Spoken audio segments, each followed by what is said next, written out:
Muy buenas tardes, nuevamente en otra actividad para la materia de sistemas operativos. Mi nombre es Eduardo Monsiváis.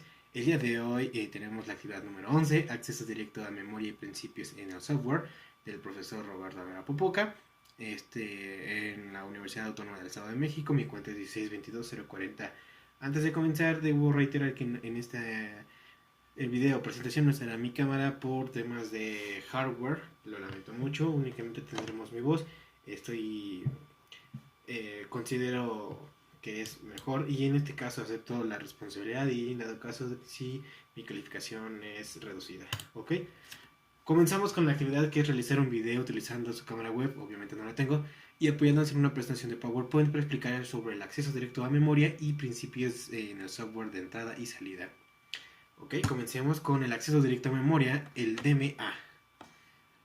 Tenemos que muchos controladores, sobre todo los dispositivos por bloques, manejan el acceso directo a memoria o DMA.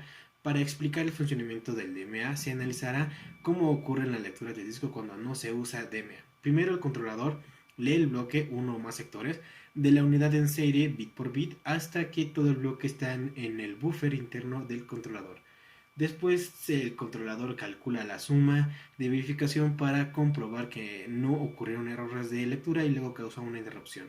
Cuando el sistema operativo comienza a ejecutarse, puede leer el bloque de disco del buffer del controlador byte por byte o palabra por palabra, ejecutando un ciclo leyéndose en cada iteración un byte o una palabra de un registro del controlador y almacenamiento de la memoria. Un ciclo de la CPU programado para leer los bytes del controlador uno por uno desperdicia tiempo de CPU. Se inventó el DMA para liberar al CPU de este trabajo de alto nivel. Cuando se usa DMA, la CPU proporciona al controlador dos elementos de información. Además de la dirección de disco del bloque, la dirección de memoria donde debe colocarse el bloque y el número de bytes que debe transferirse, como se muestra en la siguiente figura. Esta figura nos representa una transferencia DMA es realizada totalmente por el controlador. Tenemos la CPU, la memoria y el controlador de disco. Tenemos el buffer, la dirección de memoria y el contador. Vemos que el bus de sistema es el que es la transferencia del DMA del CPU al controlador de disco. Ok, tenemos una vez que el controlador ha leído ha leído todo el bloque del dispositivo, lo ha colocado en un buffer y ha calculado la suma de verificación.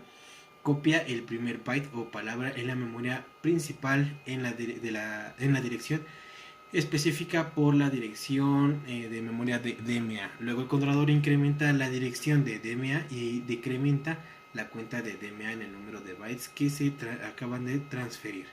Este proceso se repite hasta que la cuenta DMA es 0.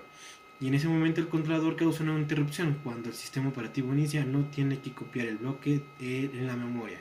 Ya está ahí. Ok, ahora tenemos las siguientes preguntas. ¿Por qué el controlador no almacena los bytes en la memoria principal tan pronto como lo recibe del disco?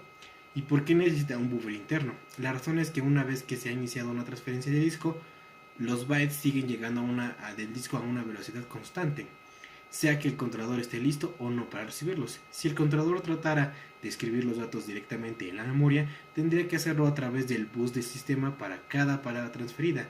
Si la siguiente palabra del disco llegara antes que la anterior, se almacenará en la memoria, el controlador tendría que ponerla en algún lado. Si el bus estuviera muy ocupado, el controlador podría tener que almacenar una buena cantidad de palabras y también realizar un gran número de tareas administrativas. Si el bloque se guarda en un buffer interno, no se necesitará el bus en tanto no se inicie el DMA. Y el diseño del controlador será mucho más sencillo porque la transferencia DMA a memoria no depende críticamente del tiempo. El proceso con almacenamiento intermedio de dos pasos descrito tiene implicaciones importantes para el rendimiento de entrada y salida de los dispositivos mientras los datos están siendo transferidos del controlador de memoria, sea por la CPU o por el controlador.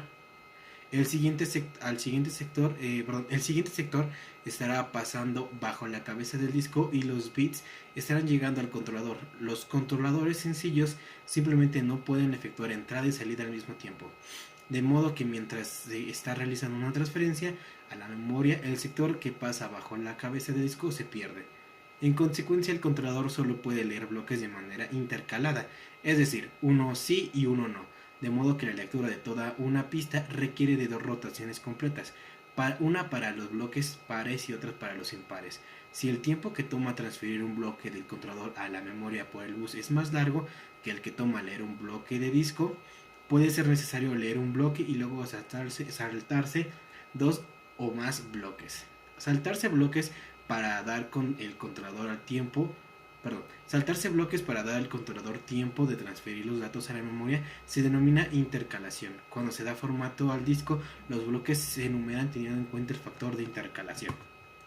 En esta misma figura podemos ver un disco con 8 bloques por pista y 0 intercalación. En la figura A, el color verde. En la figura B, que es el amarillo, vemos que el disco con intercalación sencilla. En la figura C, en la parte C, se ilustra la intercalación doble. Tenemos que la A es sin intercalación, la B es con intercalación sencilla y la intercalación doble. Tenemos que va del 0, del 4, 1, 5, 2, 6, 3, 7 y con intercalación sencilla. La sin intercalación es del 0, 1, 2, 3, 4, 5, 6, 7. Y en la intercalación doble es 0, 3, 6, 1, 4, 7, 2, 5. Vemos que va y regresa. Como el anterior de la intercalación sencilla y la intercalación doble tienen modos de actuar iguales.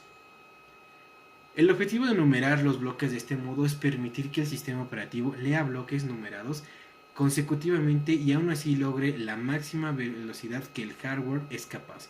Si los bloques se enumeran como en la figura A, la podemos ver nuevamente, pero el controlador solo pudiera leer bloques alternados, un sistema operativo se encargará de distribuir un archivo de 8 bloques en bloques de disco consecutivos.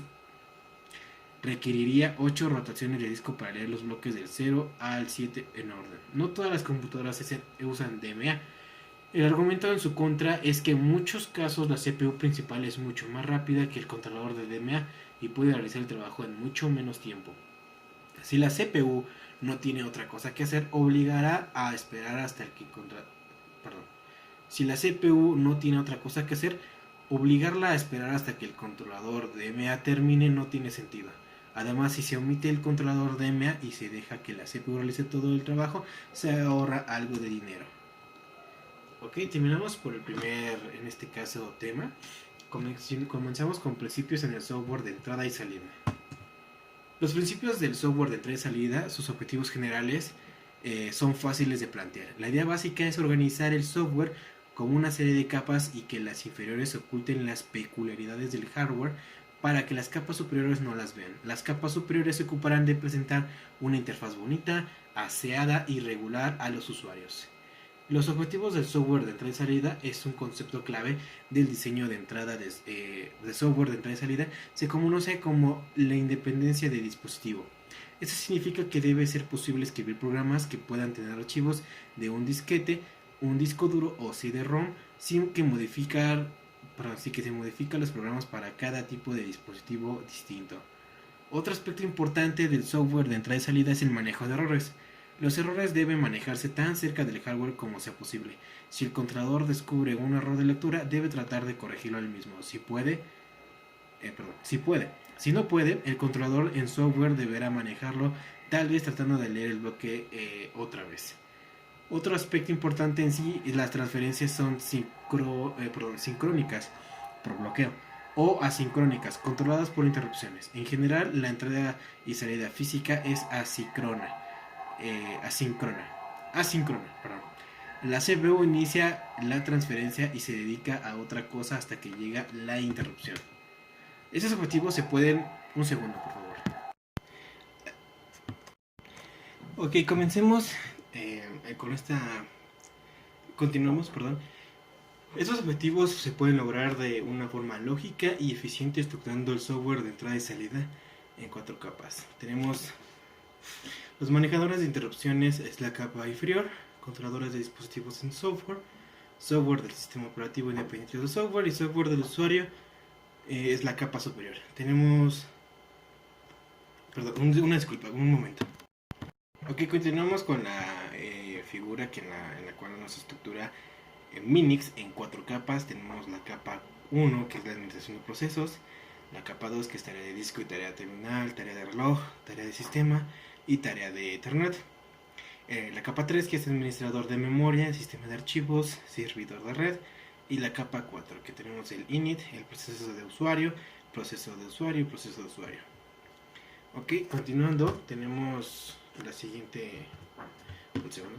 Tenemos la siguiente diapositiva, que es manejo de interrupciones.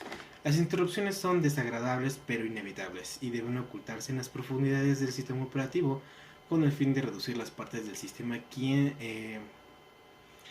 tiene conocimiento de ellas. La forma de ocultarlas es hacer que cada proceso inicie un bloque de operaciones de entrada y salida hasta que las entradas y salidas se haya llevado a cabo y la interrupción ocurra. El proceso puede bloquearse ejecutando un down con un semáforo, un wait con una variable de condición o un receive con un mensaje, como por ejemplo: cuando sucede la interrupción, el procedimiento de interrupciones hará lo que tenga que hacer para desbloquear el proceso que la originó.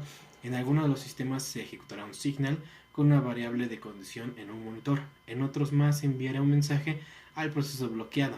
En otros los casos, el efecto neto de la interrupción será un proceso que está bloqueando hasta ahora en condiciones de ejecutarse. Tenemos los controladores de dispositivo. La tarea de un controlador de dispositivo en software es aceptar peticiones abstractas del software independiente del dispositivo que está arriba de él y ver que las peticiones sean atendidas.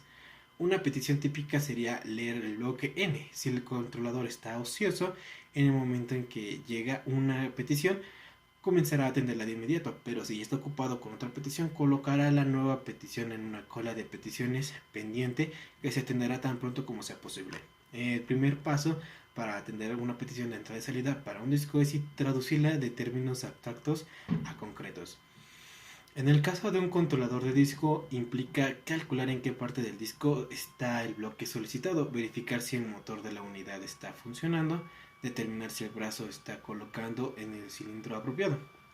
En pocas palabras, el controlador del software debe decidir qué operaciones del controlador son necesarias en el hardware y en qué orden.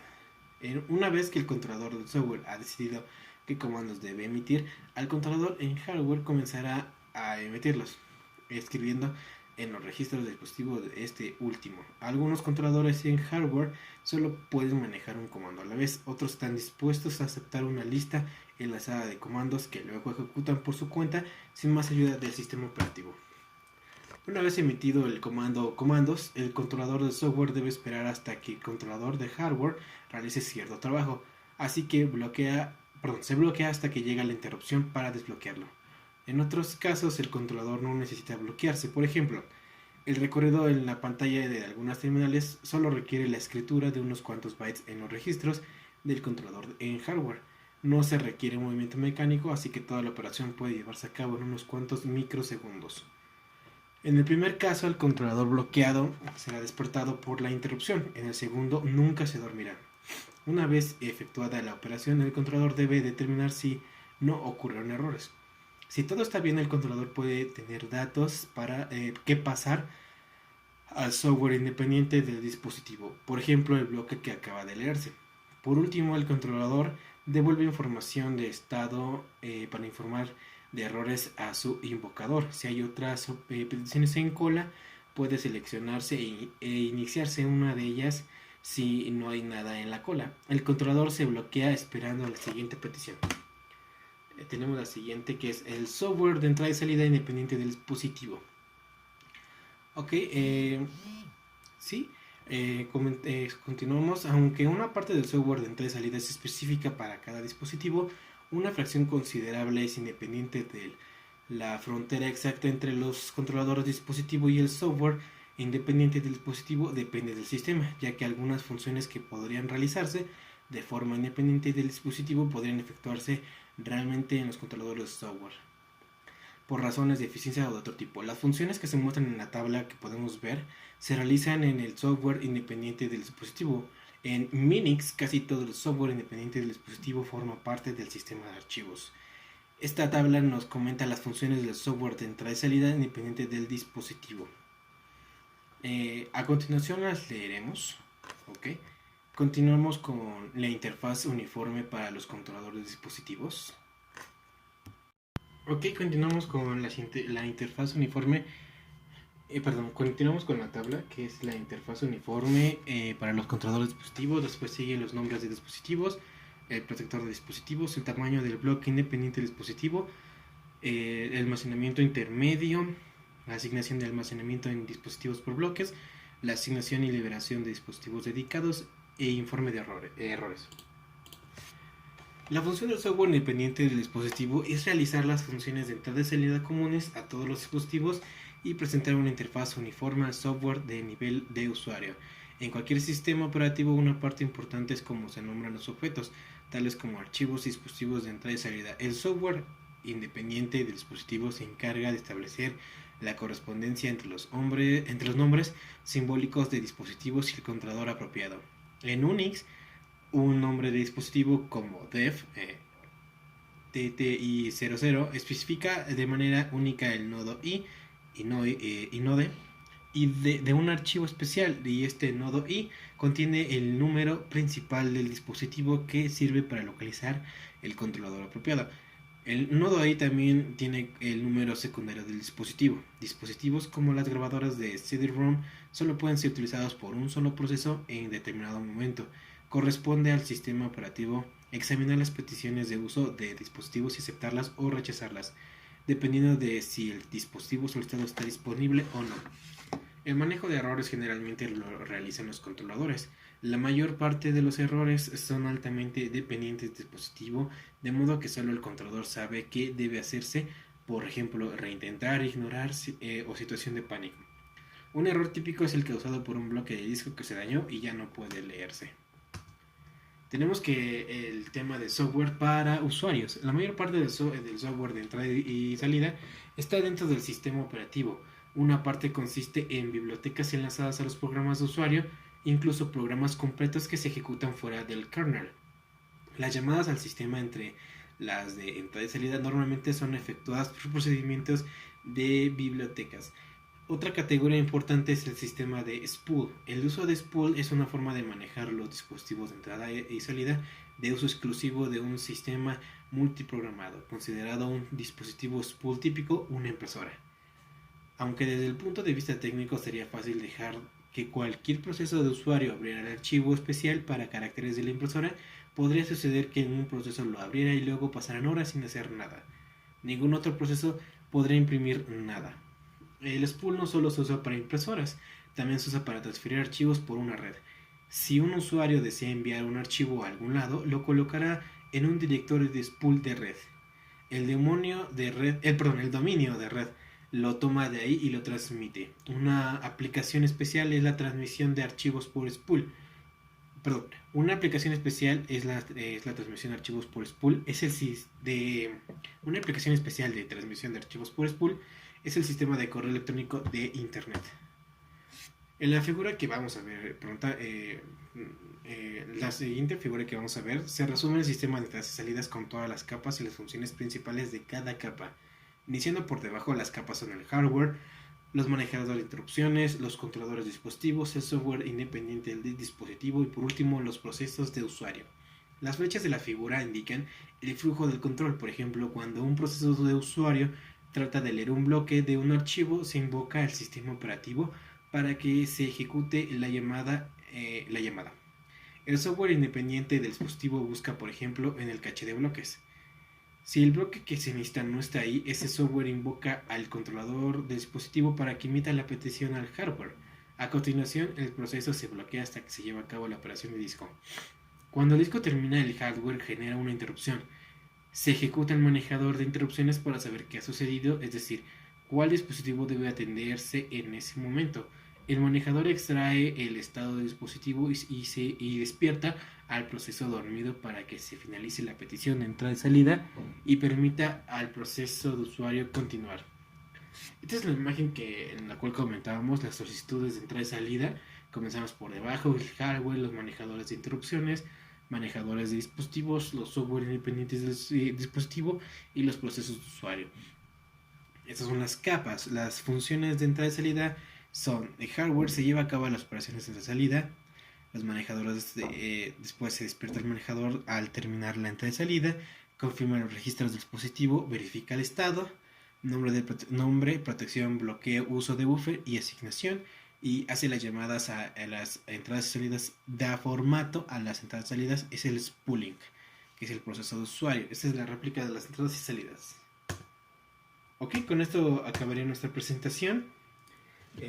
Como les comentaba, esta información esta información se extrae desde nuestra página de Seduca, de lo que bien se comenta como el índice o la guía de estudios independiente de Seduca. Espero que haya sido de su agrado. Muchas gracias por escuchar. Hasta la siguiente actividad.